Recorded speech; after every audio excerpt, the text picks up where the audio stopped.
And I think it was your junior year, like in the summer, is when you interned for VaynerMedia, Yes, sir. right over there. A block away from where we're recording this. Yeah. What was Yeah, that experience like? What did you do? it was awesome. When I discovered Gary, like there were a couple people before that, Casey Neistat being one of them. I was like, I see so much of myself in you. Like he didn't go to college. He just like does stuff online. He's very creative. And then I found Gary. I was like, no way. This dude is like everything that I like about Casey and like this business side, which Casey didn't have publicly. And he also looked like a little bit more like me, same height, like played, was a big basketball fan, Knicks fan, New York. Wanted like his goal was to buy the Jets, like my goal when I was younger, not now, but it's like to buy the Knicks. It's what everybody would want, and to go down that path. But so I eventually, and funny because the reason I found out about Gary was through Casey because Gary invested in Casey's company. And then I found out that one of my mentors is a big wine connoisseur, and he used to buy from Gary when Gary was at the wine library. So he knew Gary, and he knew that I like was now a fan of Gary at age 16. And he's also a teacher at Columbia, so occasionally he'd invite Gary to come in to speak. One time he did, found out 3 months in advance, told me to be there.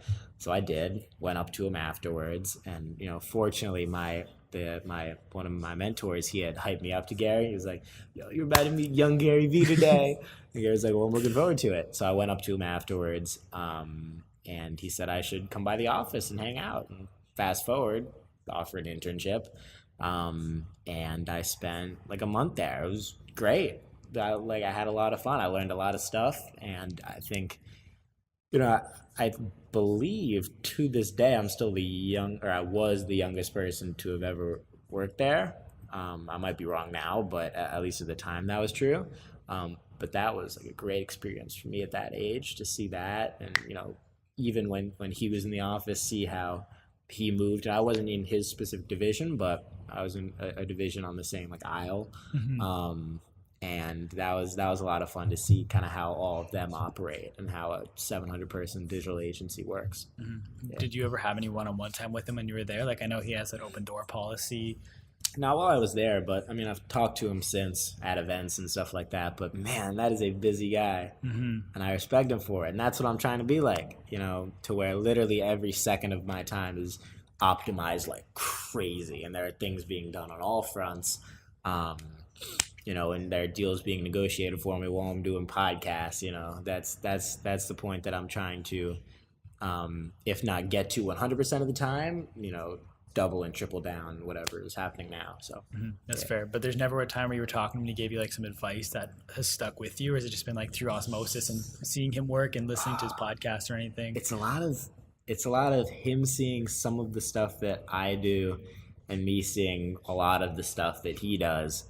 And hopefully mutual respect. I definitely respect him a lot. And then seeing him and like briefly catching up here and then. But he most certainly does not need me, and I don't need him to the extent, that like I would need to talk to him every day. More just observe the overall tendencies and strategies that he has like literally changed. I think changed my life is an accurate representation, because like I said earlier, I hadn't seen somebody that was like me doing it on that scale. I think that definitely helped my parents for sure after interning for him and kind of getting a gist of who he was. Be a little bit more accepting of the no college thing. So I think changed life in that regard is definitely accurate.